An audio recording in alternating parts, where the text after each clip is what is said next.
Bueno, muy bien, bienvenidos a todos. Mientras se va sumando la gente del otro lado, les damos la bienvenida a este especial sobre neumonía.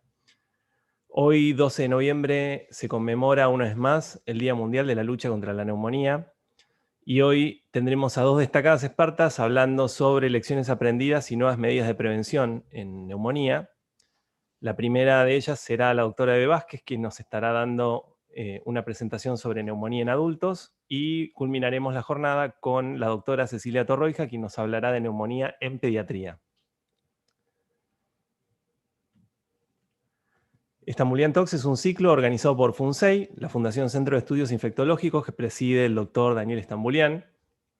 Cuenta con el auspicio de Helios Salud, Estambulian Servicios de Salud, y en esta oportunidad especial nos acompaña el laboratorio Biomerie, el laboratorio Pfizer, y estas son las instituciones aliadas que nos acompañan con su aval científico. El Instituto Latinoamericano de Ciencias de la Vida, ILCI, el Grupo Asesor en Control de Infecciones dirigido por la magíster Estela Maimone, CODEINEP, la Sociedad Argentina de Infectología, SADI, FIDEC, una institución hermana de FUNSEI con sede en los Estados Unidos, la Sociedad Argentina de Gerontología y Geriatría, la Asociación Argentina de Microbiología, la Sociedad Paraguaya de Infectología, la Asociación Argentina de Oncología Clínica, la Asociación Interdisciplinaria Argentina de Cicatrización de Heridas, la Sociedad Neurológica Argentina y ATISPA, Asociación de Terapia Infusional y Seguridad del Paciente. Se pueden comunicar con nosotros y conocer nuestras novedades a través de nuestro mail, estambuliantalks@estambulian.com.ar, o visitar nuestro sitio web institucional www.funsei.org.ar. Antes de comenzar, les quiero dar unas pautas sobre la modalidad de estas presentaciones. Estaremos recibiendo las preguntas que le quieran hacer a las oradoras a través de la caja de chat de la aplicación de Zoom.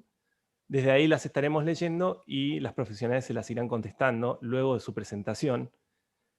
Aquellas preguntas que queden fuera de este bloque de preguntas y respuestas de 10 minutos las pueden remitir a nuestro mail, estambuliantalks@estambulian.com.ar.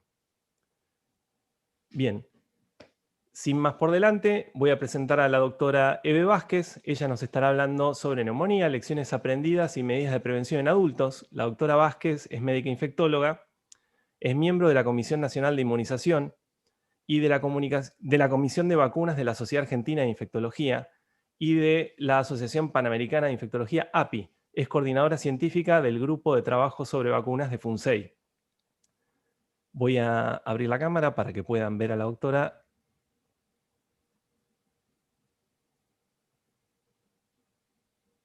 Un segundo.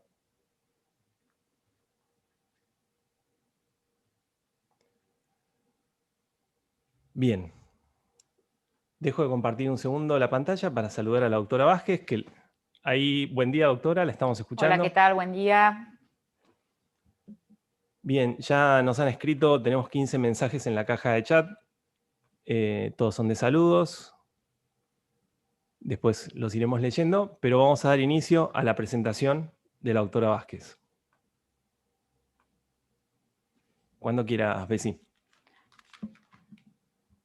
Bueno, buenos días. Muchísimas gracias a todos en este 12 de noviembre, que es el Día Mundial de la Lucha contra la Neumonía, justamente para recordar que la neumonía puede ser grave, puede complicarse y hay que sensibilizar a la población y, por qué no, aparte del personal de la salud y a las autoridades gubernamentales, como para que realicemos acciones que faciliten mejorar esa morbimortalidad. En el mundo, la neumonía continúa siendo la causa infecciosa más frecuente de muerte, tanto en niños como en adultos. En el año 2019 se calcularon 2,5 millones de personas fallecidas a causa de la neumonía y, lamentablemente, en el 2020, en este contexto pandémico, las muertes por neumonía van a incrementarse, ya sea tanto por SARS-CoV-2 como por otras causas.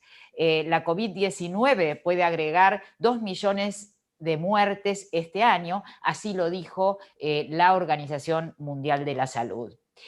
Si ustedes recuerdan, en el 2016, estas son las 10 principales causas de defunción en el mundo. Y las infecciones respiratorias bajas ocupan un cuarto lugar globalmente. Ahora, si uno los analizaba en países de altos ingresos, fíjense que ocupa, como ven en la diapositiva a la izquierda, el sexto lugar, mientras que en los países de bajos ingresos el primer lugar son las infecciones respiratorias. Probablemente este año esos países con altos ingresos o ingresos medianos tengan un aumento de esas infecciones respiratorias y dejen de ocupar ese sexto lugar y se acerquen a las causas no infecciosas como son las cardiopatías. Vale decir que hay que estar atentos, eso es a nivel mundial. Ustedes ya creo que conocen este trabajo que lo presentó el doctor Lopardo, está publicado en el British Medical Journal, sobre la mortalidad en adultos en nuestro medio, en América Latina, en 3 ciudades de 3 países, en Uruguay, en Paraguay y en Argentina. Y fíjense que especialmente este estudio les quiero mostrar la mortalidad en personas que tienen comorbilidades y en las personas mayores de 65 años. Fíjense a la izquierda cómo la mortalidad a los 14 días, probablemente debido a la neumonía, no probablemente, sino debida al periodo agudo de esa neumonía, la global, estos son datos de Argentina y muy parecidos son los de Uruguay, es de una tasa de 12%, mientras que a partir de que aumenta la edad, aumenta también la mortalidad en mayores de 65 años, prácticamente llega a un 19%. ¿Y qué pasa cuando los pacientes llevan un año de haber padecido la enfermedad? Fíjense, 25% se morían y a mayor edad, mayor cantidad de muertes. Prácticamente en los mayores de 65 años, 36%. Y eso probablemente se deba a estar asociado con las comorbilidades. Fíjense que más del 80% u 80% de los sujetos en este trabajo tuvieron al menos una comorbilidad.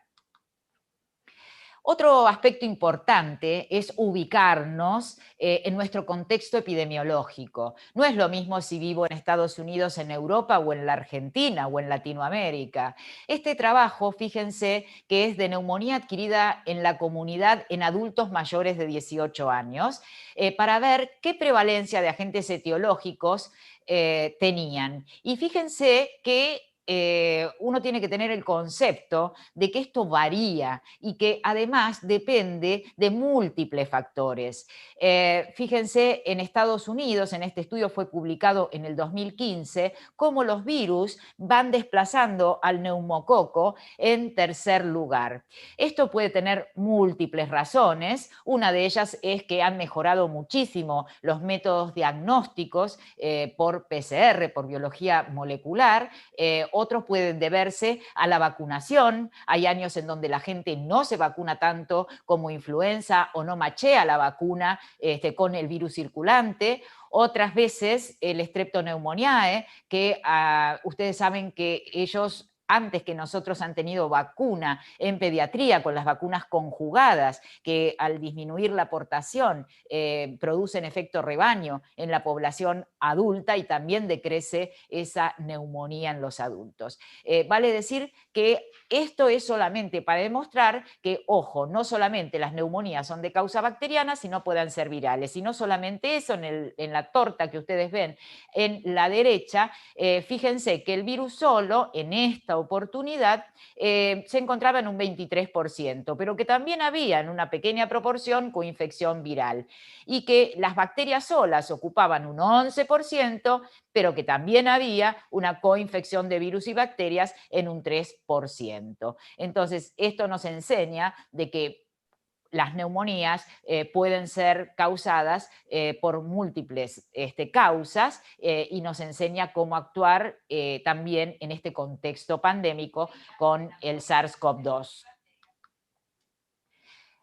Este, en cambio, es un estudio de neumonía adquirida en la comunidad en pacientes que se internan, adultos, en Europa. Fíjense que el neumococo continúa siendo la causa más frecuente en ese medio, en los distintos países. Este es un metaanálisis de 33 estudios, y es el neumococo, le siguen las bacterias, el estafilococo, y ahí abajo lo que ven ustedes son los virus. Entonces, primero las bacterias, luego los virus. Y eso varía, depende del método también empleado para el diagnóstico, como ya vimos anteriormente.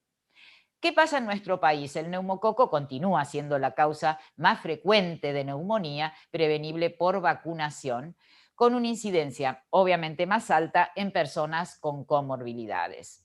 ¿Es solo el neumococo? No, no hay que olvidarse de otros agentes causales como el estafilococo aureus, por ejemplo, en los pacientes, sobre todo adultos jóvenes, en neumonías bilaterales, cavitarias, por supuesto que también hay que pensar en el tratamiento de ese estáfilo, porque recuerden que hay personas que tienen una mayor susceptibilidad para que ese estáfilo sea meticilino resistente. Y justamente en un estudio mundial, hasta el 10% tenían estafilococo aureus como causa de neumonía, y de esos la mitad era por estáfilo meticilino resistente. Esos valores para Latinoamérica. Cuando nos dirigíamos a otra parte del mundo y observábamos, era un 6% y la mitad eran estafilococo aureus meticilino resistente. No nos olvidemos que en nuestro país también hubo un brote de legionela, que creíamos que la legionela no existía en nuestro medio y existe. Recuerden el brote de Carmen de Areco en el personal de la salud, en los cuales esos 13 del personal de la salud padecieron la enfermedad y 4 se murieron. Y por supuesto que en el contexto de la pandemia, hoy lo que tenemos circulando, como ustedes ven en la torta, el SARS-CoV-2. El 99% de los virus que circulan es SARS-CoV-2, eso era la semana 38, si mal no recuerdo, y fíjense cómo adenovirus, influenza, están muy por debajo. Entonces, cuando uno hoy dice en nuestro medio, en este momento, en el contexto pandémico, obviamente el COVID-19 hay que pensarlo, y entonces ante la presencia de neumonía, pensar en la COVID-19 e implementar o los corticoides si están indicados. Recuerden, en los pacientes que desaturan o que van a respirador, los corticoides han demostrado ser útiles a una dosis de dexametasona de 6 miligramos por 10 días. Y por supuesto, el tratamiento antimicrobiano. Recuerden que ya hemos aprendido que se pueden asociar y que la causa puede ser múltiple. Así que ese es el mensaje que les quiero dejar en esta oportunidad. Y por supuesto que la neumonía puede prevenirse a través de la vacunación. El neumococo, ustedes saben que ya dijimos que era la primera causa de muerte en el mundo y en la Argentina, prevenible por esa vacunación. Sin embargo, siempre las coberturas son bajas para el neumococo. Quizás este año no tengamos ese problema, porque cuando hay una pandemia, como ocurrió con el H1N1, las coberturas tanto de influenza, que puede dar neumonía en menos proporción que el SARS-CoV-2, y el neumococo, aumentan esas coberturas. Pero luego, ojo, en la pospandemia las volvemos a descender. No tanto gripe, pero sí neumococo. Así que por favor recuerden esto. Y recordemos entonces quiénes tienen incrementada la susceptibilidad a la enfermedad neumocócica. La edad, mayores de 60, especialmente mayores de 65 años, menores de 5 años, especialmente menores de 2 años, pacientes inmunocomprometidos, pacientes con enfermedades crónicas, diabéticos, alcoholistas. No sé por qué se pasa o si alguien me lo tocó, pero bueno, no importa.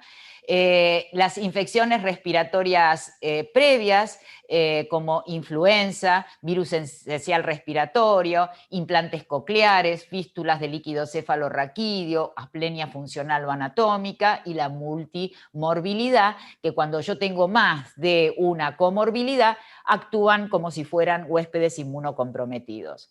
Y otros de los aspectos que debemos mencionar para la recomendación, y esto lo consideramos en las recomendaciones que hicimos el año pasado en SADI para la vacunación contra el neumococo, es que hay personas, y ya me están apareciendo artículos, que tienen incremento de la exposición a la enfermedad neumocócica, es decir, los que viven hacinados en presencia de desastres naturales, en los cambios bruscos ambientales, frío-calor. Entonces eso es a considerar. Los antecedentes pesan de alguna forma de enfermedad neumocócica invasiva, aún sin factor de riesgo evidente, ya que hay muchos pacientes que desarrollan esa enfermedad neumocócica y uno no sabe que tienen factores de base. Entonces, esos pacientes son los que debemos considerar para la vacunación también.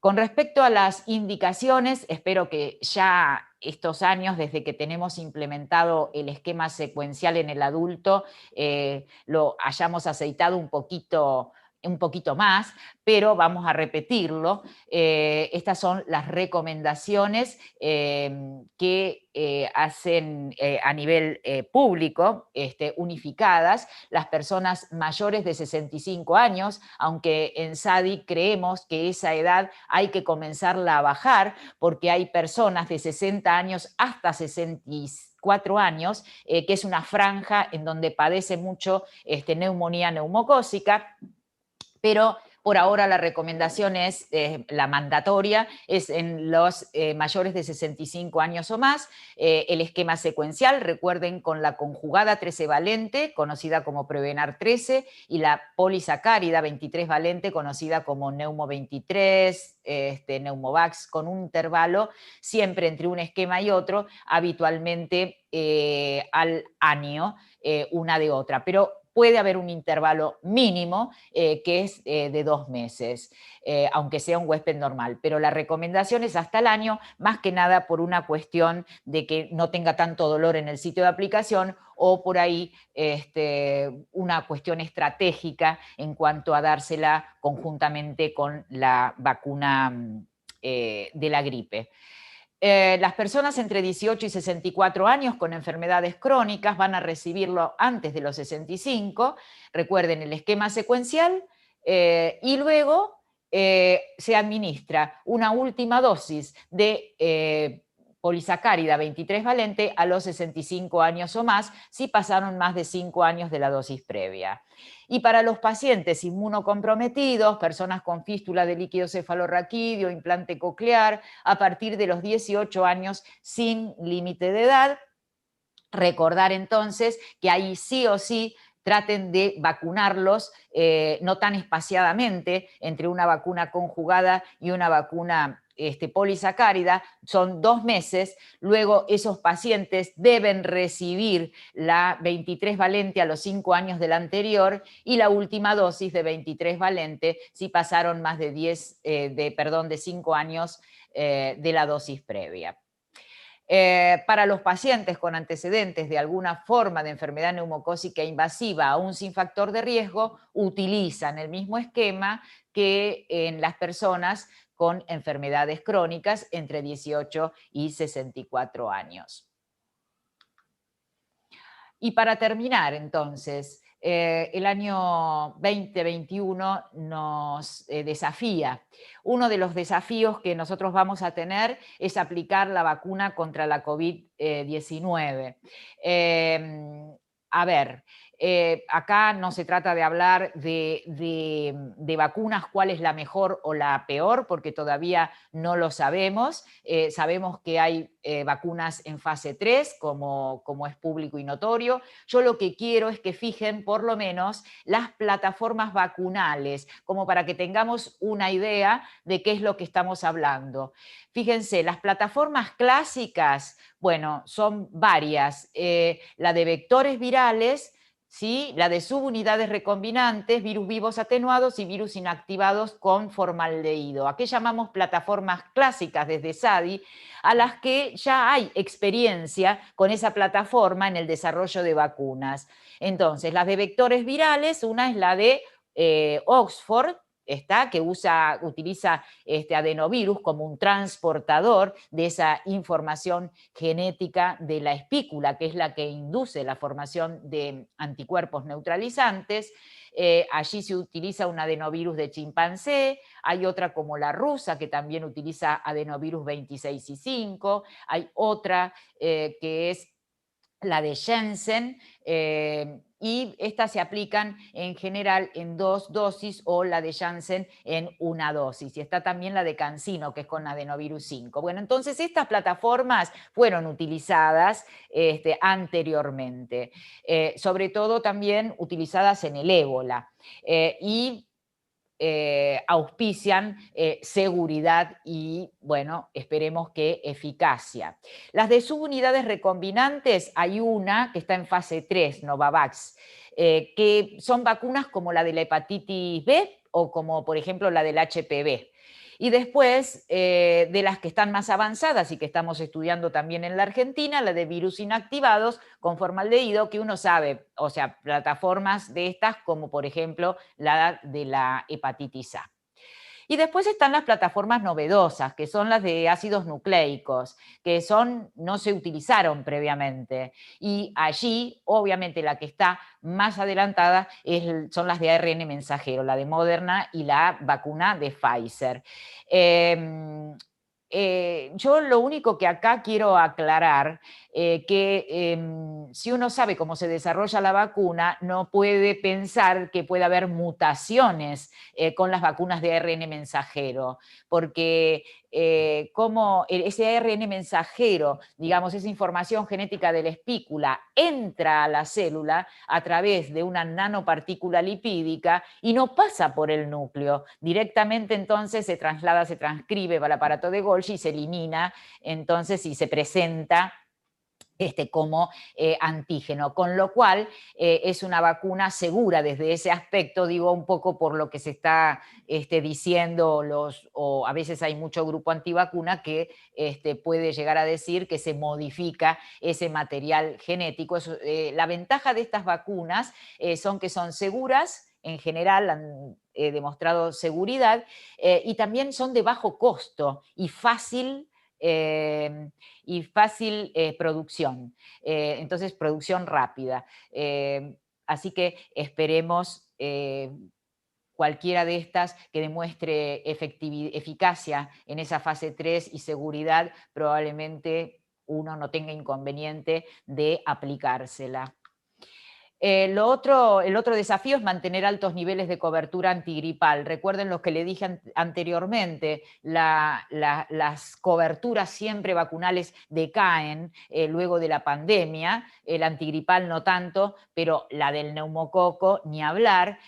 Nosotros debemos continuar incrementando las coberturas de vacunación contra el neumococo, debemos continuar vigilando epidemiológicamente para evaluar cambios en la circulación de los serotipos de neumococo y debemos obviamente evaluar esos cambios porque va a haber nuevas vacunas antineumocócicas conjugadas que probablemente tarden 2 años, pero que también no solamente se han probado en pediatría, sino que están en fase 3 clínica en los adultos. Y, por supuesto, las antigripales, que siempre es un abanico de vacunas que vamos a tener disponibles, sobre todo las adyuvantadas, trivalentes, para los mayores de 65 años y las tetravalentes probablemente para los adultos menores de 65 años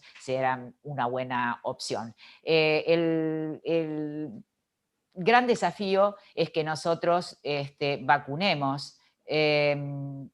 Bueno, yo les había puesto una diapositiva más linda, evidentemente me la sacaron, pero bueno, el Hubo censura. neumococo, se veían más grandes los neumococos y más contentos que ahora.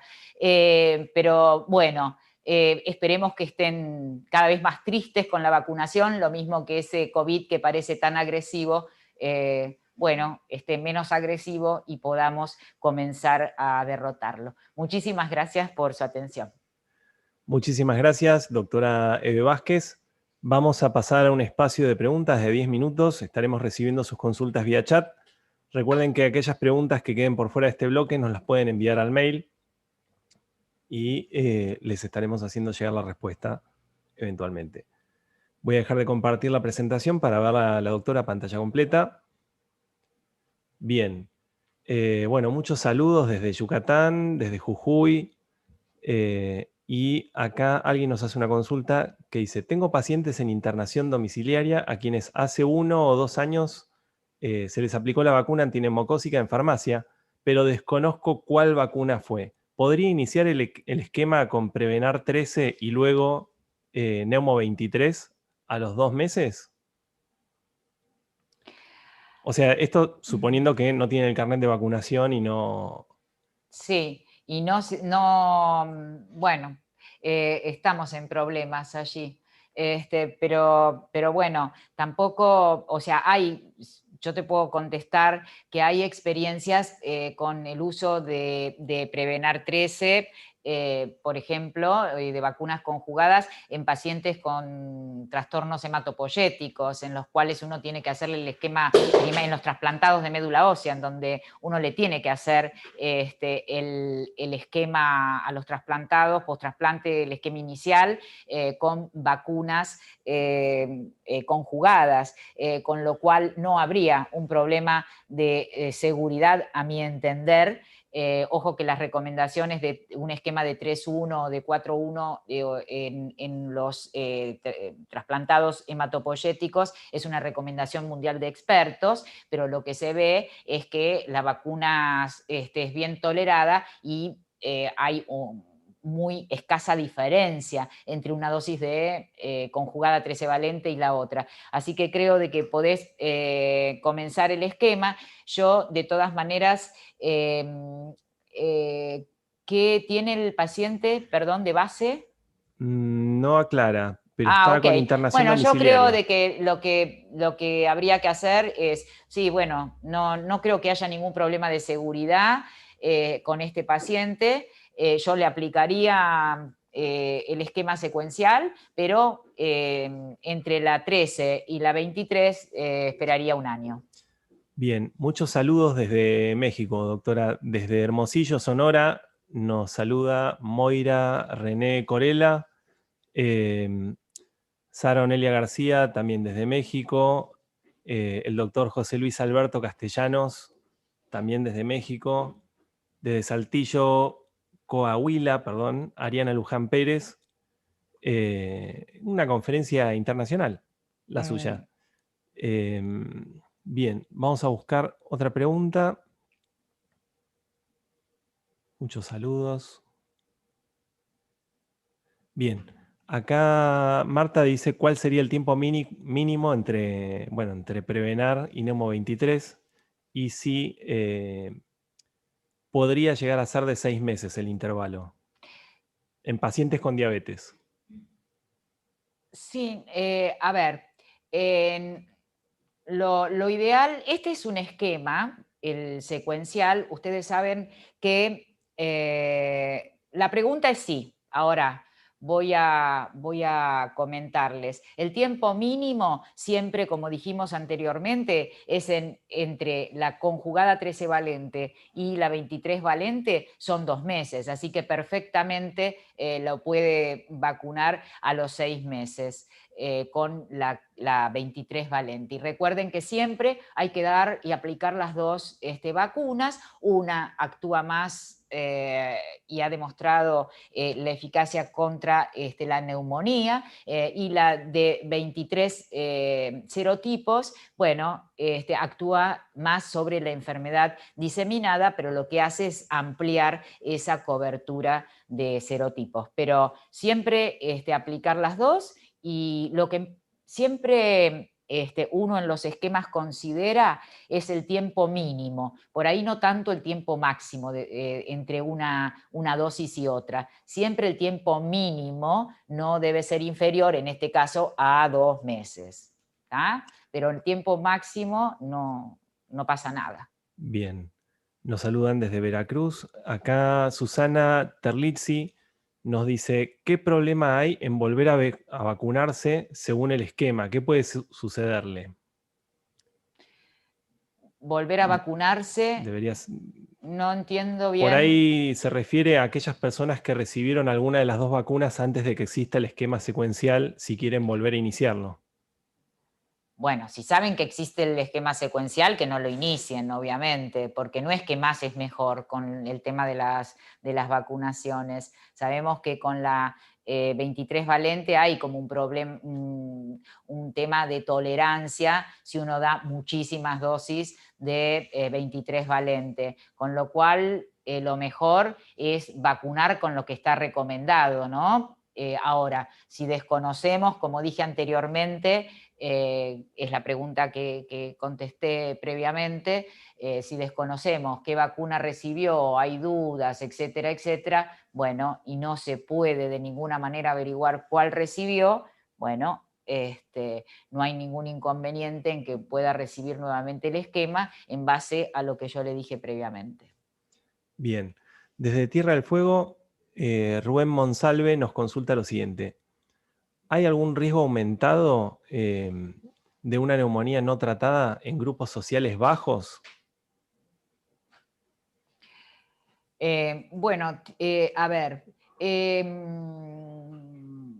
bueno, un poco no es tan fuerte, a ver, la evidencia de, estamos hablando de neumococo, ¿no es cierto? Correcto. Ok. No es tan fuerte la evidencia como para decir, bueno, la recomiendo como primera instancia a nivel público y privado. Si él escuchó un poquito, fíjense que nosotros en esos grupos, o sea, que viven hacinados, en los cambios ambientales, bueno, en los desnutridos sabemos que siempre están más susceptibles a infectarse. Puede ser una opción para la vacunación. De hecho, en SADI la hemos considerado, pero no es como para tampoco salir, habría que, no es solamente un solo factor, sino que lo que pesan son una sumatoria de factores en ese caso para vacunarlos. No voy a salir mañana a vacunar a todos los que tienen bajos recursos porque, bueno, vivimos en un país en donde tampoco es el primer mundo. Entonces tendríamos que vacunar a muchas personas y además tampoco sería racional, habría que evaluar las condiciones, otras condiciones, otras comorbilidades, la desnutrición, etcétera, etcétera, etcétera. En este caso, la exposición al frío, si viven en Tierra del Fuego. Se ha visto, hay estudios hechos en los escaladores de montaña con la susceptibilidad para el neumococo. Entonces, por ahí habría que, no es solamente un factor, en este caso, como decir, es diabético, lo tengo que vacunar. No, acá es un montón de factores. Bien. Otra consulta que nos llega desde México es, en un paciente mayor que está cursando una neumonía, ¿en qué etapa de la infección se recomendaría el uso de fisioterapia o kinesiología respiratoria? Como para tratar la neumonía cuando ya está presente. Y eso dependerá de la evolución. Si está, o sea, a ver, del tipo de neumonía, etcétera. Un paciente que por ahí está internado en terapia intensiva, justamente, y dependerá de las condiciones de base, si le hacemos kinesio respiratoria. No sé a qué apunta la pregunta. Si apunta si la kinesio puede empeorar la neumonía, no, muchas veces, o sea, justamente se utiliza kinesio respiratoria como para facilitar el drenaje, si hay atelectasias o lo que fuera en los pacientes, lo mismo en los pacientes ventilados para movilizar esas secreciones, así que habría que evaluar en ese momento el paciente en qué condiciones está. Bien. Nos llegan saludos ahora desde la Argentina, desde Chubut, San Juan. Excelente presentación, dicen. Em, Desde Paraguay. Muchas preguntas en relación al esquema. A ver. ¿Vos considerás, Doc, que todavía hay confusiones en la comunidad profesional sobre la Sí, aplicación del esquema? ¿Y cuáles Sí. serían las barreras? No, el tema es que, bueno, que uno utiliza dos vacunas, que a veces las personas, por ejemplo, eh, van a una farmacia, que está bien a veces vacunarse en una farmacia, pero uno tiene que pedir, por favor, el comprobante, o a veces como que el registro nominal recién lo estamos empezando en la Argentina, entonces tampoco tenemos forma de corroborar a ver qué vacuna han recibido. Eso creo que todo se va a solucionar cuando uno pueda en todo el país tener un registro nominal y esté funcionando.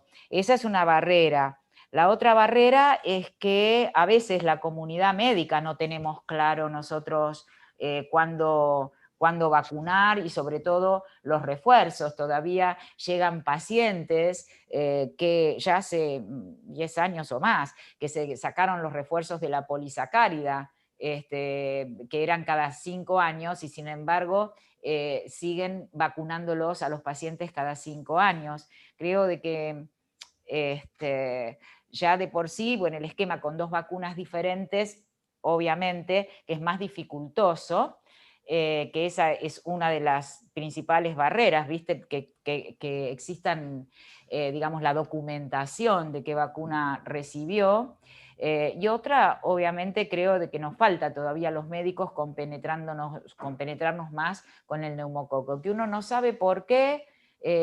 Bueno, sí, sabe por qué, porque la influenza podía dar pandemia y el neumococo no, y sin embargo muere más gente por neumonía neumocócica que por neumonía viral, por influenza. Pero bueno, y se da durante todo el año, a pesar de que es más en la época de influenza. Así que la razón creo que porque el neumococo también no produce pandemias así, entre comillas, y entonces no sensibiliza tanto por ahí al personal de la salud. Entonces no se tiene esa cultura de prevención con el neumococo. Creo que el esquema, que todo esto, bueno, vamos hacia nuevas vacunas, ¿no? Hacia la conjugada 15 valente y hacia la conjugada 20 valente, cada vez más valencias, con lo cual yo creo de que por ahí vamos a ir solucionando todos estos temas de cambios de vacuna, ¿no? Hay que ver los serotipos circulantes, pero creo que en parte es eso. Bien, recién mencionabas el tema de vacunarse en las farmacias Ujú. y a veces trae complicaciones al paciente que no recuerda cuál se dio, cuándo se la dio. Mm. Y nos consulta acá Fabiana, dice, muchos adultos ancianos tienen un papel dado por la farmacia que no especifica cuál se aplicó, dice Fabiola desde Capital Federal.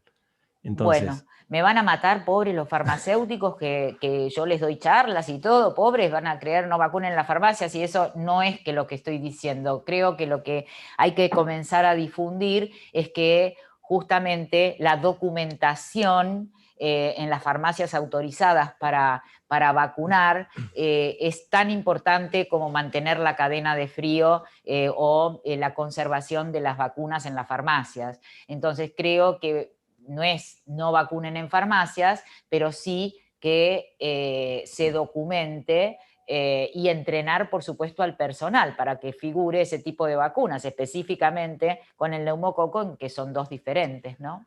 sobre todo para recordar cuándo fue que se aplicaron esas vacunas. Exacto, porque uno en el consultorio tiene también que andar preguntando, ¿no? O sea, que se acuerde de algún, qué sé yo, de algún aniversario de esto, del otro, llevarlo, y por supuesto con el año, ¿no? Sí, te escucho, Bessie. Sí. Ah, terminaste, perdón. Terminé. No está atento este Perdón, hombre. perdón, perdón, son A muchas ustedes les cosas. digo de Latinoamérica, este hombre me está haciendo el boicot. Te estamos haciendo bullying. Bullying, bullying. Bien, tengo una pregunta de COVID de Liliana Chaile A ver. respecto a las neumonías que se cursan en el domicilio. Si también se sugiere indicar corticoides. La indicación del corticoides está clara. no sé si las neumonías en el domicilio. La verdad es que no. Porque, a ver, el tema es así. Eh, eh, si uno tiene una neumonía claramente a COVID, eso no quiere decir que hay personas, porque yo, ¿por dónde viene eso? Hay personas en donde por ahí le hacen una placa de tórax o no le hacen una tomografía computada y pueden tener algunas imágenes que pasan desapercibidas, pero eso, si esa persona no desatura, no tiene indicación de corticoides y tampoco me enteré de que tenía algunas imágenes, etcétera, etcétera. Ahora, por criterio, las neumonías se internan a COVID. ¿Está bien? Perfecto. Entonces, eso de recibir corticoides en la casa, distinto es, soy un paciente asmático, si puedo recibir corticoides y los seguir recibiendo, que eso sí es una pregunta, una respuesta interesante, porque a veces surge de que como estoy en una etapa del COVID, que no es neumonía, de neumonía y que los corticoides ahí no se utilizan, si un paciente, por ejemplo, asmático con broncoespasmo que recibe corticoides, lo puede seguir recibiendo, sí, lo puede recibir a las dosis habituales. Eso es una cosa. Pero lo otro, las neumonías en general que requieren corticoides son las neumonías que se internan, ¿está? Porque se desatura y uno entra, ingresa, le hacen una placa o le hacen una tomografía y aparece la neumonía. Clarísimo. Bien, Fátima Larrea, saluda desde Salto, Uruguay. Y acá hay una pregunta del sector salud. Dice Melisa Domínguez. De Uruguay. Es de Buenos Aires, Ah, Melisa. ok. Salté el Río de la Plata, de vuelta. Mm. Dice, un gusto doctora participar de su charla. ¿Sería recomendable la aplicación al personal de salud, más allá de no tener patologías de base por profilaxis, el esquema secuencial? Ah, esa es una buena pregunta. Ella es personal, ella nos escuchó Sí. discutir. Nosotros eso lo venimos discutiendo, no lo tenemos tan claro, ¿eh? O sea, no lo tenemos tan claro, los venimos discutiendo en la comisión de vacunas a ver si el personal de salud que asiste a huéspedes inmunocomprometidos, o sea, eh, debe recibir la vacuna antineumocócica. La realidad es que por el momento no hay evidencias. Uno eso lo discute, pero no hay una evidencia que avale su utilización sistemática. Bien, acá un amigo de la casa te manda saludos, Bessie, es el doctor César Sáenz, que está siguiendo tu Ah, mira, presentación. bueno, podría venir a hablar de neumonía el doctor, en lugar de andar preguntando por ahí. Ah, mandó saludos nomás, Mandó ¿no? saludos nada Sino que más. venga y conteste también. Bien. Preguntas en niños, les decimos que esperen a la presentación de la doctora Torroija, que viene a continuación. Estamos ya pasados de tiempo, así que vamos a liberar a la doctora Vázquez. No sé, Bessie, si querés alguna última reflexión de cierre. Bueno, no, nada más que recuerden que la neumonía puede llegar a ser grave, puede, puede matar fundamentalmente a los grupos de riesgo y es ojalá que podamos aumentar esas coberturas para el neumococo, ojalá que sigamos teniendo altas coberturas de vacuna antigripal en los que la vacuna está indicada, incluso en las embarazadas, que no son grupo de riesgo para neumococo, y ojalá podamos llegar a implementar, sobre todo en los grupos de riesgo, la vacuna contra el COVID y empecemos a desandar esta pandemia. Mientras tanto, la recomendación siempre es la utilización del barbijo, el lavado de manos, por supuesto, el distanciamiento a 2 metros, que creo que como personal de la salud nosotros tenemos que estar todos los días refrescándonos para que no nos relajemos ahora que han comenzado a bajar los casos y podamos llegar a vacunar a la gente y no vamos a terminarlo en enero, en febrero o en marzo, con lo cual para desandar esto necesitamos la colaboración de todos y creo que las medidas del distanciamiento van a ser importantes como para que llegar bien a la vacunación. Así que muchísimas gracias. Bien, Tenemos 86 preguntas para vos, Bessie. Bueno, 87 que no van a ser el respondidas. domingo a las 4 de la mañana, si quieren, se las contesto. Hacemos una maratón de preguntas. Hacémoslo, pero los despertamos a todos. A todos, sí, los llamamos. Ahí está, los llamamos. Te cierro con una pregunta, perdón, te estoy traicionando. Me hizo redondear. Pero es que me parece pertinente. A ver. ¿Qué conducta corresponde en pacientes con quimio y antecedentes respiratorios? Respecto a neumo. ¿Neumo? No, incluso antes de la quimio sería ideal vacunarse. No porque estén contraindicadas, estas vacunas son vacunas seguras, pero sí, uno si pudiera, a veces no tiene tiempo, pero si lo ideal sería recibir el esquema secuencial y si no se puede, por lo menos la conjugada 13 valente, es decir, que esos pacientes sería una buena oportunidad, no sé qué quimio, aún en tumores sólidos estoy hablando también, hay que recibir la vacuna antineumocosis porque son grupos de riesgo. Y las vacunas tanto conjugada, la polisacárida, tiene una menor respuesta, pero no el problema de hacerlo después no es problema, porque son vacunas que no son vivas, por lo tanto no multiplican el neumococo, pero siempre, dependiendo de la quimio, va a haber menos eficacia, sobre todo con las polisacáridas, pero no hay ningún problema. Bueno, muy bien. Damos las gracias a la doctora Eve Vázquez por habernos acompañado. Sí, ahora sí. Me dan las gracias, les quiero decir a ustedes que yo me voy. ¿Está? Ya estás libre, espera que vuelvo a poner la presentación para apagar la cámara. Un segundo. Y nos reencontramos en minutos nomás con la doctora Cecilia Torroija. Bueno, muy bien, estamos de vuelta. Ahora con la doctora Torroija, la están viendo ahí en la cámara chiquita. Estaremos hablando sobre neumonía, lecciones aprendidas y nuevas medidas de prevención en pediatría. La doctora Cecilia Torroija es médica infectóloga, es médica de planta de pediatría del Sanatorio de los Arcos y la Clínica Zavala de Swiss Medical Group. Es miembro de la Sociedad Argentina de Infectología, particularmente de la Comisión de Infectología Pediátrica. Vamos a dejar de compartir un segundo la presentación para que vean a la doctora pantalla completa. Bienvenida, doctora Torroija. Buenos días, Fran, buenos días a todos. Muchas gracias por la invitación desde ya, es un placer poder compartir esta actividad con ustedes. Y hoy, en el Día Mundial de la Lucha contra la Neumonía, que es una enfermedad que parece un poquito olvidada, pero sin embargo está presente y que es una causa importante de morbo y mortalidad en pediatría.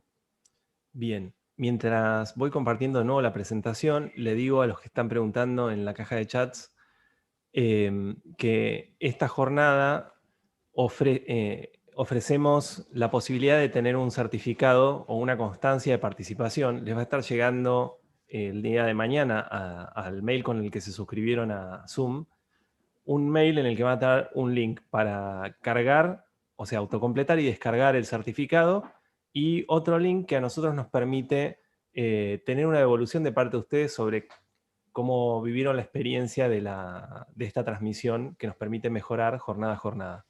Ahora sí, no te interrumpo más, Ceci, son todos tuyos. Fran.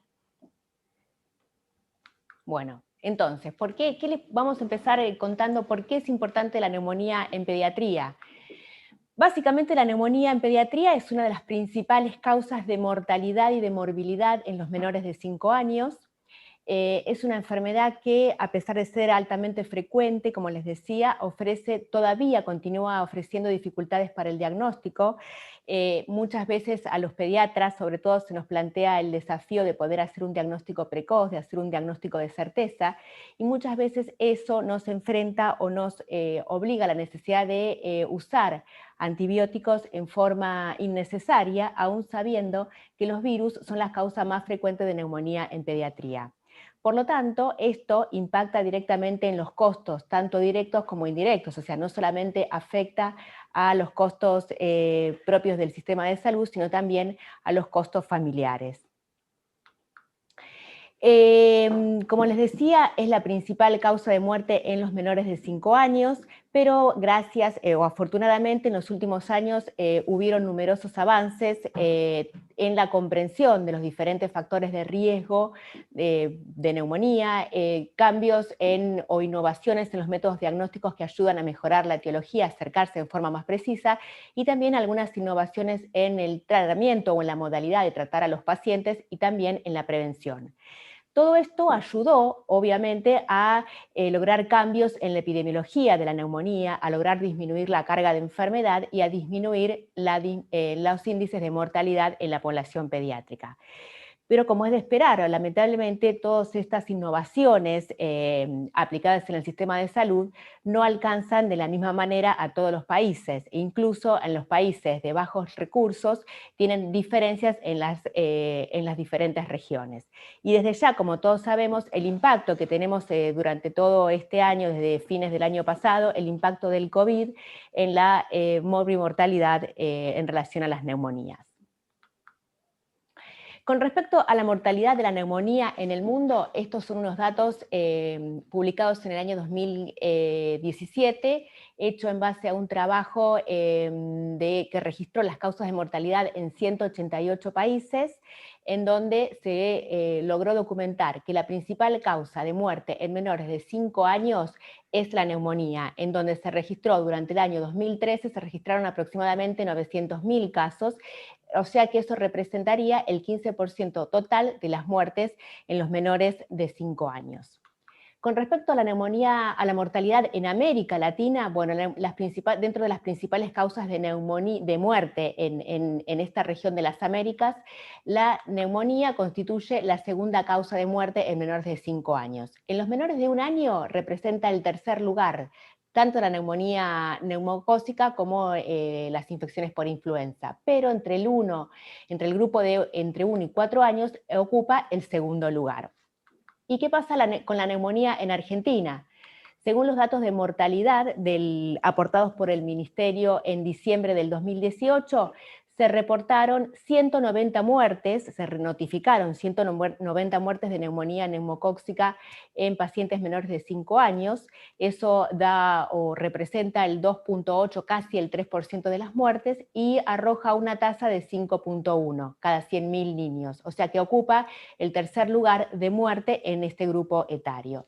Y con respecto a la incidencia, o sea, con respecto a la morbilidad de la neumonía en Argentina, tenemos que hablar de la neumonía consolidante, tenemos que hablar de este trabajo en donde se trató de comparar la incidencia de neumonía previo a la incorporación de la vacuna contra neumococo, la vacuna conjugada 13-valente, que fue en enero de 2012, ¿y qué pasó después de la incorporación de esta vacuna? Entonces, este estudio realizado en un estudio poblacional, de base poblacional realizado en el partido de Pilar, previo a la incorporación, entonces arrojó una tasa o notificó una tasa de 750 casos cada 100.000 habitantes, y post aplicación de la vacuna, que se hizo un estudio también al año siguiente, ya se confirmó una disminución significativa en la incidencia de enfermedad neumocócica, principalmente en los menores de 1 año. Fíjense que de 750 ya se redujo en 1 año a 450. Y si queremos hablar de los cambios que ocurrieron en la etiología, tenemos que decir entonces, o debemos mencionar entonces, el impacto de la vacunación antineumocócica. Y esto es importante porque, si bien dejaron de notificarse casos por neumococo, comienza a haber un mayor predominio de casos virales, ¿sí? Todos sabemos, los médicos, los pediatras, que en pediatría, y sobre todo en los menores de 5 años, los virus son la principal causa de neumonía. Y dentro de los virus, bueno, el sincicial respiratorio lejos ocupa el primer lugar. También tenemos tener en cuenta, o tenemos que mencionar que afortunadamente existen nuevos métodos diagnósticos, como la PCR multiplex, que es un método automatizado y que permite acercarnos un poco más al diagnóstico de la neumonía, que como habíamos dicho inicialmente, es un diagnóstico que a veces, la mayoría de las veces suele ser difícil. Tenemos que tener en cuenta también con estos avances, gracias o en virtud de estos métodos diagnósticos nuevos, que tenemos que tener presente la posibilidad de la interacción de más de un organismo cuando hablamos de neumonía, sobre todo neumonía en pediatría. Esto estamos ya sea en términos de coinfección o de una infección secuencial, en donde pueden interaccionar dos virus, un virus y una bacteria, o incluso dos bacterias. También tenemos que mencionar como cambios en la etiología la reemergencia de Bordetella pertussis. Hemos visto en años anteriores la reemergencia, los brotes de coqueluche en población adulta y en pediatría también, y esto puede tener relación por la caída de los anticuerpos contra Bordetella pertussis en los adultos y también a caídas en las tasas de vacunación. Y como sabemos, la tuberculosis, que está presente siempre como causa principal de neumonía en pediatría en aquellos países que tienen bajos recursos económicos, en donde hay alta prevalencia de esta enfermedad, no deja de estar presente. Con respecto a las nuevas modalidades para el diagnóstico de neumonía, les quería comentar algo sobre la PCR multiplex, que es un panel de diagnóstico que detecta a través de métodos de biología molecular, de una PCR, puede detectar bacterias típicas, atípicas, virus y además genes de resistencia. Acá sobre el lado derecho van a ver la lista de las 15 bacterias que puede detectar, de las atípicas, los virus, y también expresar genes de resistencia del Staphylo aureus meticilino resistente, los gérmenes de resistencia de las carbapenemasas y un gen de resistencia de las beta-lactamasas de espectro extendido. Entonces, es un método automatizado que está basado en un síndrome diagnóstico, es decir, es importante que nosotros lo implementemos en un paciente que tiene un cuadro clínico compatible con neumonía o una imagen compatible con neumonía. En este caso, si nosotros vemos la sensibilidad y la especificidad, comparamos el VAL y el esputo, que son las muestras que uno puede utilizar para implementar este estudio, como también el minival y el aspirado traqueal. Las sensibilidades y las especificidades son muy altas y son muy comparables. Es un método que está aprobado con el ANMAT, es un método automatizado que lo beneficioso es que aparte el diagnóstico está, o el resultado está disponible en forma rápida, más o menos alrededor de 90 minutos o 2 horas desde que se toma la muestra hasta que se procesa. Este es un poco el esquema de cómo se utiliza el FilmArray, donde bueno, se coloca la muestra, se la procesa y se espera el resultado. Y al cabo de 90 minutos aproximadamente, como les decía, se informa el resultado, y en el caso de las bacterias típicas se va a informar un resultado que está expresado en forma semi-cuantitativa, es decir, se logra un resultado de números de carga de genoma amplificado por mililitro. De esa manera hay un punto de corte para poder diferenciar las bacterias que son patógenas de las que forman parte de la flora habitual.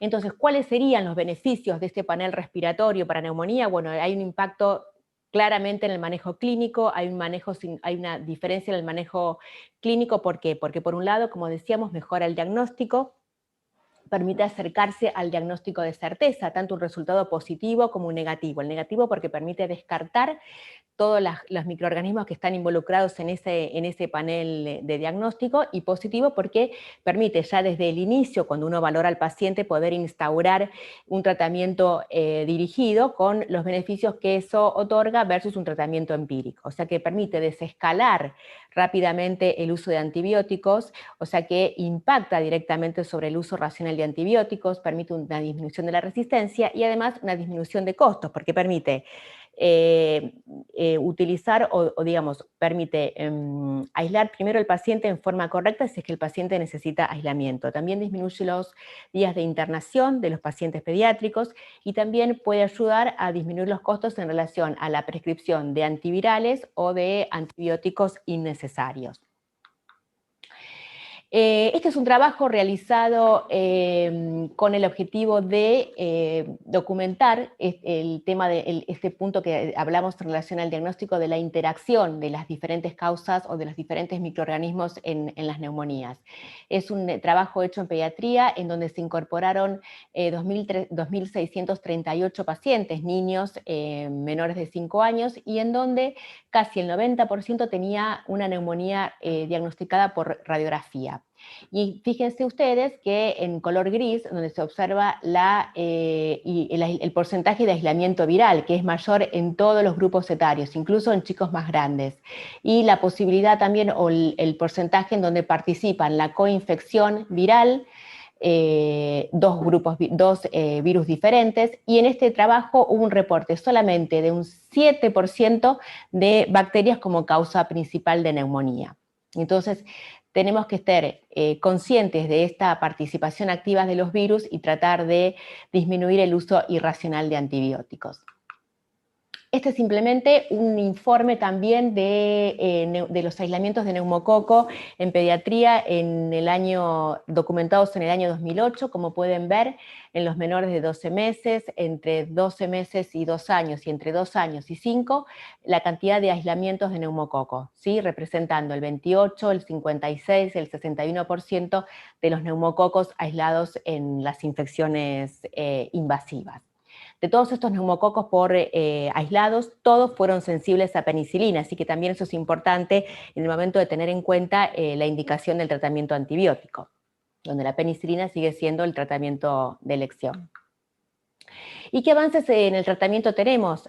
A pesar de esto, entonces, tenemos que hacer hincapié entonces en el uso racional de antibióticos, tener presente siempre el mayor predominio de las causas virales. Acuérdense entonces esto, nosotros a los médicos, los pediatras, nos cuesta un poco saber esto, y sin embargo, antibióticos, tener en cuenta que la vacunación antineumocóxica ha disminuido claramente la incidencia de infección por neumococo, tener presente el diagnóstico entonces de las coinfecciones. De hecho, hay guías publicadas como unas guías británicas en donde, en función de esto y de las altas tasas de cobertura de vacunación, directamente recomiendan el no uso de antibióticos para los pacientes menores de 5 años con diagnósticos de neumonía. Sin embargo, la OMS sigue haciendo la recomendación del uso antibiótico. Y también tener en cuenta, como ya lo nombró Bessie, en este momento la cobertura empírica o no del estafilococo meticilino resistente, del Staphylo aureus meticilino resistente de la comunidad en pacientes pediátricos. Podemos tener algunos puntos a tener en cuenta cuando vamos a indicar un tratamiento empírico, sobre todo cuando estamos en presencia de una neumonía complicada, de empiema y necrosis, de neumonías bilaterales, de neumonías con mala evolución clínica, pacientes que tienen coinfección con la gripe, eso favorece la coinfección con Staphylo aureus meticilino resistente, y desde ya hay zonas, algunas regiones en donde se ha incrementado notablemente la incidencia del aureus meticilino resistente de la comunidad, y en donde ya está como el tratamiento empírico inicial la cobertura de este microorganismo. Con respecto a avances en la prevención, como ya dijimos en reiteradas oportunidades, la vacuna antineumocóxica, que está incorporada en el calendario nacional de vacunación desde enero del 2012 y que tuvo un alto impacto en la disminución de la enfermedad neumocóxica invasiva, no solamente en términos de neumonía, sino también de meningitis, como es en el caso de los pacientes pediátricos. Es importante tener en claro o recordar siempre la importancia de la vacunación antigripal en pediatría, y sobre todo en los menores de 2 años y también en los pacientes pediátricos con factores de riesgo. Es importante también poder lograr una alta cobertura de vacunación de todo el grupo familiar. Es importante la interacción del pediatra con el resto de los integrantes de la familia, y no olvidarse de la vacunación en embarazo. Así como ya les decía, recuerden la importancia de la protección contra Bordetella pertussis, ¿sí? En la embarazada, para poder lograr el fenómeno, el capullo, para lograr la protección de los lactantes, de los recién nacidos, en donde la Bordetella tiene una alta incidencia de infección. Entonces, recordar la vacunación de antigripal en las embarazadas y en cualquier momento del embarazo, en caso de que el embarazo curse durante los meses de invierno, y la indicación de la vacuna triple bacteriana celular a partir de la semana 20. Esto es importante recalcárselo a los obstetras, que a veces también es un poco difícil que se pongan insistentes con este tema.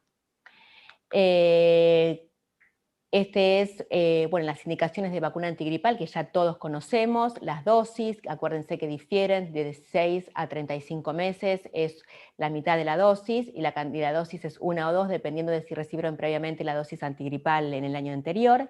De 3 años a 8 años inclusive ya la dosis es de 0,5 mililitros, y también se puede aplicar 1 o 2 dosis, de acuerdo al antecedente de vacunación antigripal previa, y ya a partir de los 9 años se puede indicar una única dosis de 0,5 mililitros.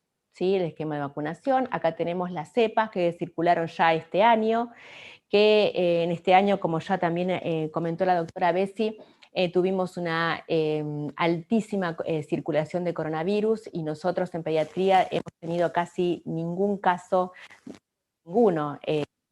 Puntualmente en el lugar donde yo trabajo no hemos tenido ningún caso de sincicial respiratorio, ninguna bronquiolitis, ni por sincicial ni por AD, y tampoco casos de infección por influenza. Pero recuerden que tenemos las vacunas trivalentes y las vacunas tetravalentes con las cepas que circulan y que son recomendadas por la OMS cada comienzo de año.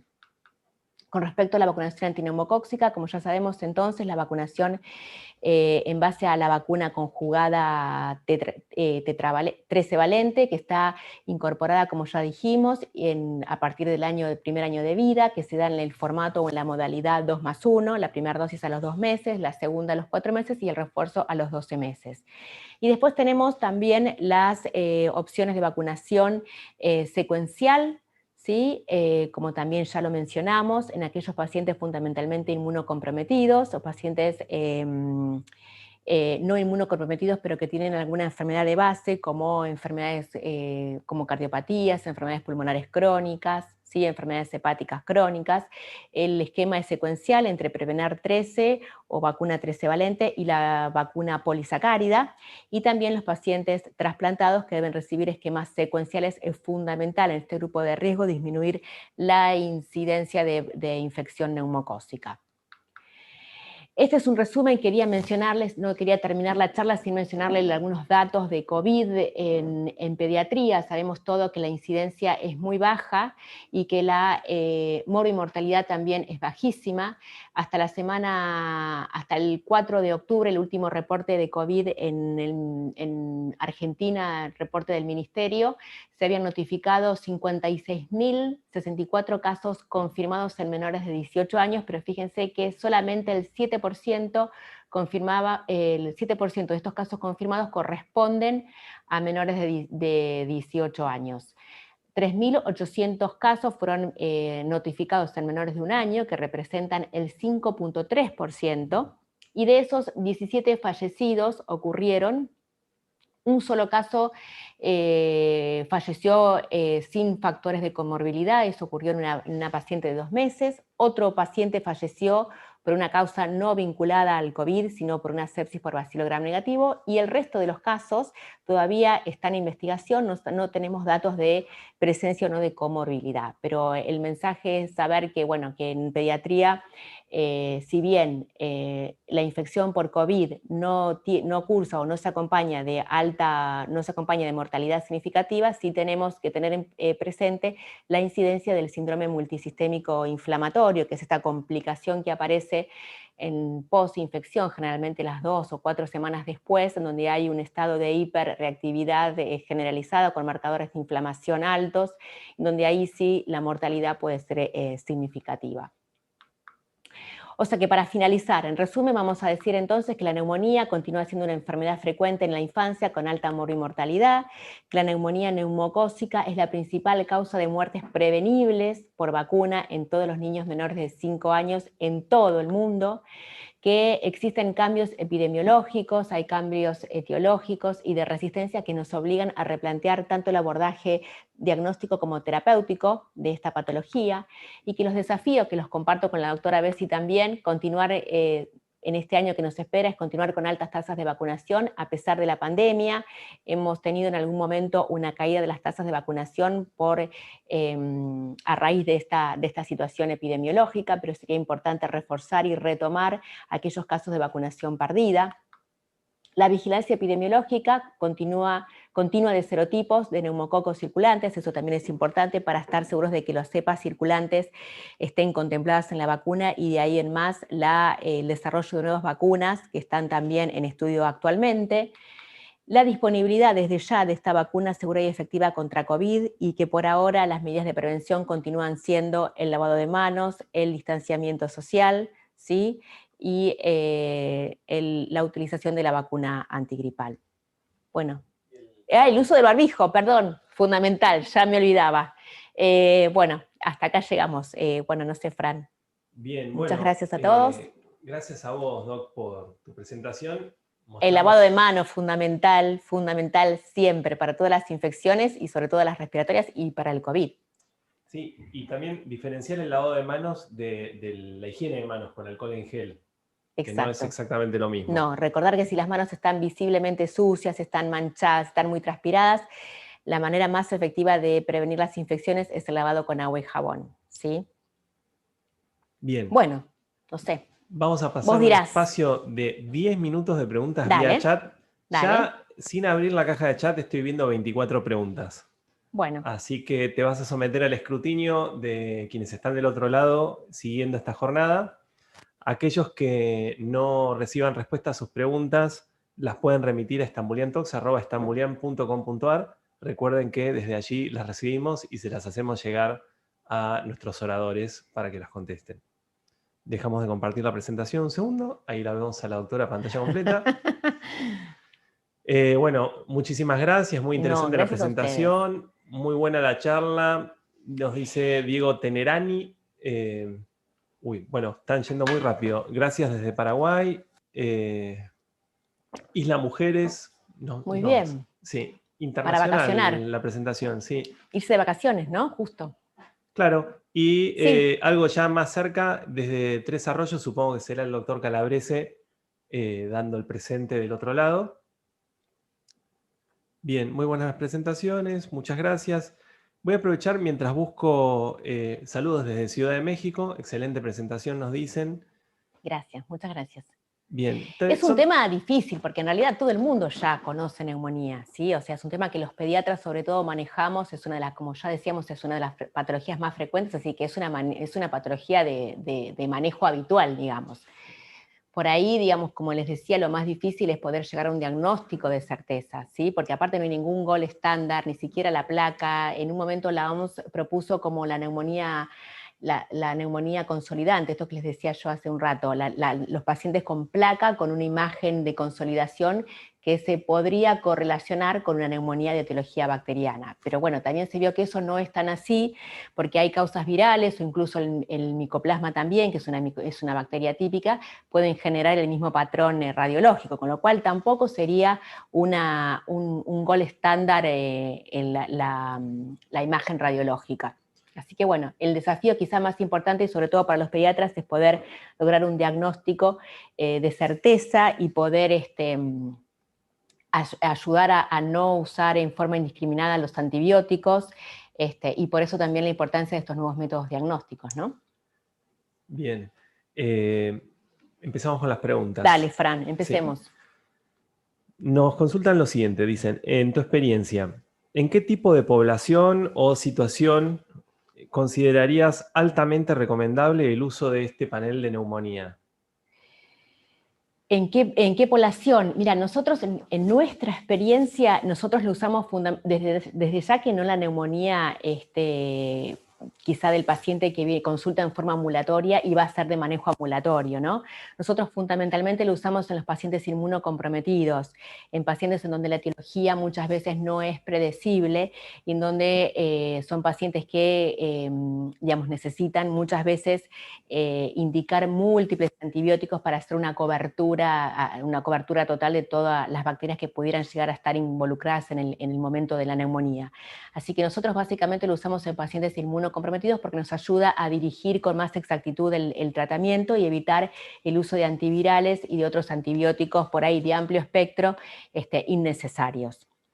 Y nos ha ido bastante bien. Bueno, esa es una de las cuestiones que mencionabas recién, ¿no? Sí. El problema de uno ya conoce la neumonía como profesional y subestimar la causa, subestimar la elección del tratamiento a la medida. Exacto. Acá otra repregunta de la misma persona nos dice, pensando en que aproximadamente el 50% de las enfermedades respiratorias reciben antimicrobianos favoreciendo su sobreuso, ¿cómo crees que impacta el diagnóstico microbiológico rápido en el uso racional de este tipo de medicaciones? impacta favorablemente. Eso, como yo les decía, ayuda a disminuir el uso innecesario de antibióticos, ¿sí? En pacientes que por ahí, incluso hasta el uso de antivirales, el oseltamivir, por ahí nosotros pacientes que los evaluamos, los pacientes inmunocomprometidos, que es donde tenemos la experiencia, le hacemos la PCR multiplex y ya nos permite, por ejemplo, en los pacientes oncológicos que cursan un episodio de neutropenia y fiebre con hipoxemia, nos permite no indicar desde el inicio del episodio el oseltamivir, nos permite poder suspender el Bactrim, nos permite poder suspender la claritromicina y apuntar, como les decía, con más exactitud en los antibióticos. Así que para nosotros es importante el uso de este método, de esta herramienta diagnóstica. Bien, te voy a llevar a las vacunas, Doc. Dale, llévame. En YouTube nos llegaron algunas preguntas, muchas piden futurología, ¿no? Respecto a las candidatas de vacunas de COVID-19. La verdad es que por ahora lo que se sabe, como dijo la doctora Vázquez, cuáles son las plataformas, pero todavía no hay ninguna aprobada que se pueda saber. Nada. Ni siquiera hay más de una como para decir, bueno, esta es mejor que la otra. No estamos esperando resultados todavía. En relación a las vacunas antigripales, Diana Eurojimovic, perdón Diana si lo pronuncié mal, nos dice, de todas las vacunas, ¿hay algún riesgo para aquellas personas alérgicas al huevo? Lo dice sobre todo con énfasis en las antigripales, si se les puede indicar. Sí, se les puede indicar, sí, claro, sí, no hay riesgo, en absoluto. Son vacunas seguras, son altamente efectivas, así que es importante reforzar la vacunación antigripal. Muchas veces también los pediatras a veces están un poco reticentes al uso a la indicación del antigripal, pero es importante en los menores de 2 años y de ahí en más a todos los grupos de niños con factores de riesgo. Importante la vacunación antigripal y de todo el grupo familiar también, sobre todo cuando hay alguna embarazada, cuando hay algún huésped inmunocomprometido. ¿Sí? Como decía Bessie también, la vacunación antigripal en los pacientes inmunocomprometidos no interesa si están cursando quimioterapia en el momento en que comienza, digamos, los primeros fríos, sino que también es indicación de la vacuna antigripal. Quizá no tendrá la misma respuesta en términos de efectividad, pero sí sigue siendo una vacuna segura. Por eso, aún en los inmunocomprometidos. Además, tener en cuenta que el niño no es como un adulto que tal vez vive solo, sino que hay un beneficio comunitario. Exacto. Perdóname, que quería decir en cuanto a los factores de riesgo, que también mencionamos que hay algunas, digamos, siempre es importante también tener en cuenta, ¿no? Sobre todo en los meses de invierno, la mayor incidencia de estos virus que se ve favorecida en aquellas familias donde hay hacinamiento, donde, bueno, el estado de nutrición no es el ideal, en aquellas familias o ámbitos de casas en donde se fuma dentro de la casa. Son todos factores también que se pueden modificar y que pueden ayudar a impactar en la incidencia de infecciones virales. Clarísimo, Doc. Una pregunta de Eduardo Seriotti nos dice, bueno, muchas gracias por su presentación y mi pregunta es sobre la asociación entre tuberculosis y neumonía. ¿Cuáles serían los gérmenes más comunes? Y también alguna reflexión en cuanto a este tema y COVID. ¿Cómo neumonía y tuberculosis? Tuberculosis. La tuberculosis genera neumonía, es causa de neumonía, es la principal causa de neumonía, como les dije, en países de bajos recursos económicos y en donde la desnutrición, por ejemplo, en donde las bajas coberturas de vacunación también están presentes, pero fundamentalmente en pacientes en lugares donde hay muy mala situación económica, en donde la desnutrición es algo muy frecuente, donde los pacientes no tienen acceso al sistema de salud. Todo eso se conjuga, digamos, en favor de la tuberculosis. Hay también aumento de casos de tuberculosis que viene de la mano con el aumento de reportes de casos de HIV, digamos. Es muy frecuente la coinfección HIV-tuberculosis en pacientes pediátricos, sobre todo en estos países de bajos recursos económicos, más que la tuberculosis con otra bacteria, con neumococo, por ejemplo. Bien. No sé si quedó claro. Yo creería que sí. Y después, bueno, en relación a neumonía por COVID versus otras causas de neumonía. Y neumonía, nosotros en realidad hemos visto pacientes, hemos tenido bastantes pacientes internados, pero más que nada en pacientes chicos, menores de 2 años, en donde no es tan evidente la presencia de neumonía, sino un cuadro más bien similar a una bronquiolitis. Todos tuvieron muy buena evolución clínica, solamente tuvieron, la mayoría permaneció más que nada en observación para ver que no evolucionara, no tuviera una mala evolución clínica. Sí, la mayoría requirió aporte de oxígeno, pero no pasaron a terapia, solamente uno que en realidad era un síndrome multiinflamatorio, un síndrome inflamatorio multisistémico, pero después el resto hicieron el tratamiento o la evolución la hicieron en la sala común. Y no tuvieron coinfección por ninguna otra bacteria ni por otro virus. Bien. Bueno, siguen los saludos desde Calamuchita, Curuzucuatiá, Concordia, Muchas gracias a todos. Chascomús. Otros, para mí son todos amigos tuyos, Sí, Ceci. tengo muchos Dice, amigos, sí. Fran, muchos. Excelentes las 2 charlas. Bien arregladas acá. Sí, todos. Excelente la información brindada. Mientras busco una pregunta, me parece por ahí interesante pensar desde tu experiencia qué tipo de entrenamiento o de pauta se le podría dar a los profesionales que hacen medicina familiar o a los pediatras para indicarle a los padres reconocer pautas de alarma para una enfermedad respiratoria. Pautas de alarma. Bueno, muy bien. La pauta de alarma, la clínica de la neumonía, como ya les decía también hace un rato, generalmente siempre se tienen en cuenta la presencia de la fiebre, la presencia de la tos, aunque no siempre está presente la tos, pero sí la fiebre y la dificultad para respirar. ¿Cómo se puede valorar la dificultad para respirar? Bueno, el paciente o el niño va a respirar en forma agitada, va a usar los músculos accesorios para respirar, es decir, va a tener aleteo nasal, va a ver que se hunden los músculos supraclaviculares y en lo que se llama el tiraje intercostal, se hunden los músculos, recurre el paciente a los músculos intercostales para poder mejorar la ventilación.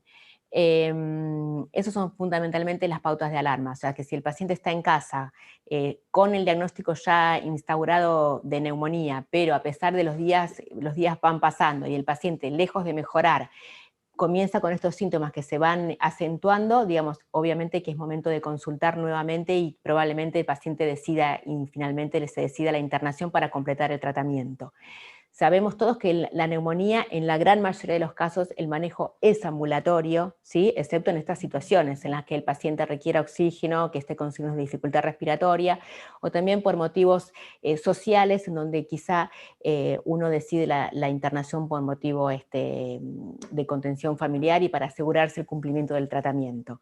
Pero básicamente esos son los indicadores de gravedad o de pautas de alarma para que el padre o los padres o el familiar se acerque a la guardia a consultar para una revaloración. Bien. Te hago una pregunta en relación al tratamiento antibiótico. Sí.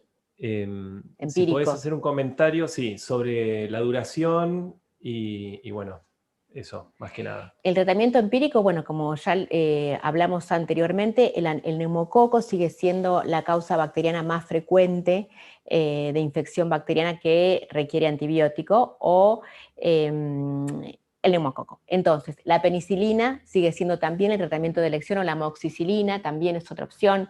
Recuerden de los aislamientos que les presenté del año pasado notificados en todo el país, ninguno de esos neumococos fue resistente a penicilina, con lo cual sigue siendo la amoxicilina el tratamiento de elección. Si uno tiene la certeza de que esa neumonía es bacteriana, el tratamiento son 10 días, ¿sí? Y en el caso de tener sospechas de una neumonía típica, en donde el micoplasma es la causa más frecuente, bueno, ahí recurrimos a los macrólidos, donde la claritro o la citromicina, más que nada en pediatría nosotros usamos claritromicina, el tratamiento es de 10 a 14 días. Bien, me acabas de contestar. No hay diferencias, por ahí lo que también dije es que a veces uno para ayudar al diagnóstico, bueno, fundamentalmente la edad. Generalmente el micoplasma tiene mayor incidencia en los pacientes más grandes, aunque se vio también se han reportado casos de micoplasma en pacientes menores de 5 años, hay que tener en cuenta eso, y a veces también la clínica puede ayudarnos un poco. Por lo general el micoplasma se acompaña más de dolor de cefalea, de dolores musculares, de una tos seca, si es que está presente, versus la del neumococo, que la fiebre, aparte de la fiebre, la tos suele ser un poco más productiva, los cambios también radiológicos, aunque también el micoplasma puede dar imágenes de consolidación, así que bueno, hay que tener en cuenta todos estos parámetros para poder instaurar el tratamiento. Y muchas veces en los chicos más grandes hacemos un tratamiento combinado. Cuando nos quedan dudas, que ocurre la mayoría de las veces, a veces combinamos la amoxicilina o un metalactámico y le agregamos el macrólido.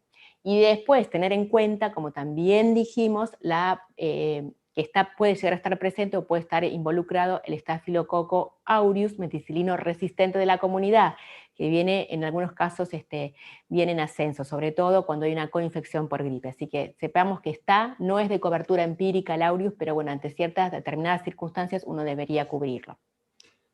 ¿Bajó la incidencia con el tema de la cuarentena y el aislamiento social preventivo obligatorio de este tipo de gérmenes? Sí, no tuvimos este año en pediatría, creo que causas de neumonía muy pocas, y creo que cero sincicial respiratorio, cero influenza, y creo que tampoco adenovirus, nada hemos tenido. Fue un año totalmente atípico. Fue como una vacuna, digamos. Sí. Fue diferente. Bien, muchas preguntas en relación a la vacuna de COVID, pero por ahí la que me gustaría destacar es qué va a pasar con los chicos una vez que estén disponibles las vacunas, si también van a ser para ellos. Y esperemos que sí, esperemos que sí. Por ahora los estudios están siendo solo en adultos, en pacientes con factores de riesgo, en personal de salud, pero bueno, quizá en algún momento también va a alcanzar a la población pediátrica. Tengamos en cuenta que los pacientes pediátricos, en la población pediátrica, digamos, la morbimortalidad es muy diferente a la morbimortalidad del adulto, con lo cual los adultos son los que tienen la prioridad en esta nueva vacuna. Bien. Diana nos consulta lo siguiente. Dice, ¿has visto casos pediátricos con signos cutáneos o signos respiratorios sugestivos para COVID? Sí, Por hemos contactos visto. familiares positivos, y aún así el hisopado diera negativo. ¿Hay alguna opinión al respecto? No, hemos visto pacientes, hemos visto pacientes con exantemas inespecíficos, y de diferentes tipos, con hisopado positivo, y pacientes, 2 pacientes con síndrome inflamatorio multisistémico, donde sí, un rash muy eritrodérmico acompañaba a estos dos casos, pero no con pacientes en rash con hisopado negativo, no. Bien. Acá Melissa Domínguez dice, doctora, usted es una genia. Es un gusto participar. Y pregunta si es recomendable suspender el tratamiento antibiótico que fue indicado, quizás en una guardia, ante un cuadro de neumonía viral. Sí, claro, sí. Y sí. En términos generales, sí, digamos, uno también evalúa siempre cada caso, pero si uno tiene el aislamiento, tiene la certeza de que es viral, porque tiene algún rescate viral y porque la placa quizá tiene un infiltrado más bien intersticial bilateral, el paciente evoluciona bien, sí, nosotros solemos suspender el antibiótico. Siempre tengamos en cuenta que puede haber coinfección, pero generalmente la mayoría de las veces cuando tenemos el aislamiento, el rescate en un estudio virológico habitual o en una PCR, suspendemos el antibiótico. Pasamos a otra vacuna. Zuli Salomón nos dice, ¿hay algún cambio de esquema de vacunación en hijos de madres que han recibido la A celular? No, en absoluto, no. Las madres, las embarazadas, el objetivo de que las embarazadas reciban la vacuna triple bacteriana celular a partir de la semana 20 de embarazo es que justamente transfieran anticuerpos contra coqueluche o tos convulsa durante todo el embarazo, para que estos anticuerpos confieran protección al recién nacido hasta que pueda recibir la primera dosis de coqueluche, que es a los 2 meses, ¿sí? Con la sextuple A celular. Con lo cual es fundamental que la embarazada pueda recibir, ¿sí? La vacuna para extender esa protección al recién nacido, que en ese momento es la única herramienta que tenemos de protección contra la coqueluche, que es una infección frecuente, ¿sí? Que ha ido aumentando en los últimos años y que tiene una alta tasa de morbimortalidad y de secuelas a largo plazo. Así que es fundamental la vacunación de la embarazada, que en cada embarazo nuevo reciba la dosis a partir de la semana 20. Y eso, como ya les dije también, es importante trabajarlo con el obstetra. Totalmente. Bien, antes de leerte la siguiente pregunta... reflexión no, ¿eh? No, Bueno. tranqui. Quiero decirle a los que están preguntando sobre tuberculosis y COVID asociado y cómo tratar al paciente con neumonía y EPOC, que son preguntas para la doctora Adulto. Vázquez. Sí, EPOC en pediatría por suerte no tenemos. Que nos las manden por mail a estambuliantox@estambulian.com.ar. Y ahora sí. Dice, la vacunación es todo el año, hasta que la vacuna llegue a su vencimiento. Pero la pregunta es, ¿por qué hay pediatras que llegando a esta época ya no recomiendan la vacuna antigripal? María Laura Santoyani nos dice, en este caso agrega, hemos tenido muchos casos donde las madres dicen que su pediatra no la recomienda y que piensa que de esto no todos tienen que tener el mismo criterio, ya que la vacuna es obligatoria por calendario. María Laura, lo que sucede es que uno trata de indicar la vacuna antigripal, anticiparse a la circulación del virus que ocurre durante el invierno. En esta época, ya terminando el año en primavera y anticipándonos al verano, ya casi no hay circulación de virus de la gripe. Por eso, por ahí es el motivo por el cual el pediatra no suele indicar la vacunación en esta época del año. Y además porque ya el año que viene la vacuna seguramente o probablemente cambien las cepas que van a estar contenidas en la vacuna y esa dosis que va a recibir ahora tiene altas posibilidades de que no le sea efectiva y no cubra los serotipos que van a circular el año próximo. Entonces, generalmente el momento ideal para vacunar contra la gripe es a comienzo en el otoño, aunque se puede seguir vacunando durante el invierno. Pero bueno, no es lo mismo recibirla en agosto, por ejemplo, que ahora ya casi fines de noviembre. No tendría mucho sentido epidemiológico. Es importante también decir que no esté recomendada no significa que esté contraindicada. No, en absoluto. No. Bien. Claudia Fernanda nos dice, muy enriquecedora su exposición, doctora. Muchas gracias. Son todos amigos tuyos, todos, la verdad. Todos, Fer, todos. Bien, muy interesante, muchas gracias, saludos desde Paraguay. Hemos llegado al final de las preguntas y al final de nuestro tiempo. No te voy a pedir la reflexión. No. Pero sí tener en cuenta la importancia de las vacunas y sí. Yo sé que los pediatras en eso somos un poco obsesivos y rara vez no indican las vacunas, sobre todo las vacunas obligatorias, las vacunas que están contempladas en el calendario. Así que por ahí, sí, por ahí es importante, hay vacunas opcionales que por ahí no están contempladas, no son obligatorias y que por ahí se podrían indicar. Pero en relación puntual con la neumonía, tanto la Prevenar, que es obligatoria, la mayoría de los niños están vacunados. Sí es cierto que este año, particularmente por la situación epidemiológica que todos conocemos, cayeron por ahí un poco porque, bueno, los padres querían permanecer aislados, no querían evitar el contacto con otros niños y entonces evitar los lugares de hacinamiento. Pero me parece que, haciendo un paréntesis, los pediatras somos bastante, como les decía, obsesivos en tratar de indicar las vacunas. La neumonía es una enfermedad que por ahí, si bien está un poco olvidada, es una neumonía que está presente, que es muy frecuente y que cursa con alta morbimortalidad, con lo cual la vacunación es el elemento que tenemos ahora, la herramienta más importante para la prevención. Y desde ya no tenemos que olvidarnos del lavado de manos, ¿sí? Que también es fundamental, y el resto de las vacunas. Bien, viste que había reflexión al final. Sí, es muy obvia la reflexión. Bien. Bueno, pero había. Estoy queriendo hacerte una consulta sobre algo. Acá María Julia Apcarian nos dice... María Julia, compañera, una genia. Doctora Pepi la queremos. Es una genia, Julia. Compañeras, sí. Bien. No, compañeras de trabajo. Nosotros también, yo también, Julia, las quiero a ella, a Jimmy, a Jessie, a todas. Lo de a todo Pepi mi grupo de es compañeros. una identidad reservada. Es una entidad reservada. Perfecto. Bien. Bueno, muchos saludos desde Paraguay, desde toda la región, desde Santa Cruz. Bueno, muchas gracias a todos. Veracruz también. Muchas gracias a todos por participar. Voy a volver a poner la presentación para hacer el cierre de esta jornada. Y te pido, Doc, que no te vayas, así no corto el micrófono. Me quedo. Bien. Esto fue entonces nuestro especial por el Día Mundial de la Lucha contra la Neumonía, de la que pudimos disfrutar de la participación de la doctora Eve Vázquez, quien nos habló de neumonía en adultos, y la doctora Cecilia Torroja, quien acaba de presentar su disertación sobre neumonía en pediatría. El ciclo es organizado por FUNSEI, la fundación que dirige el doctor Daniel Estambulián. Cuenta con el auspicio de Helios Salud, Estambulián Servicios de Salud, y en esta oportunidad especial nos acompaña el laboratorio bioMérieux y el laboratorio Pfizer. Estas son las instituciones aliadas que nos acompañan con su aval científico.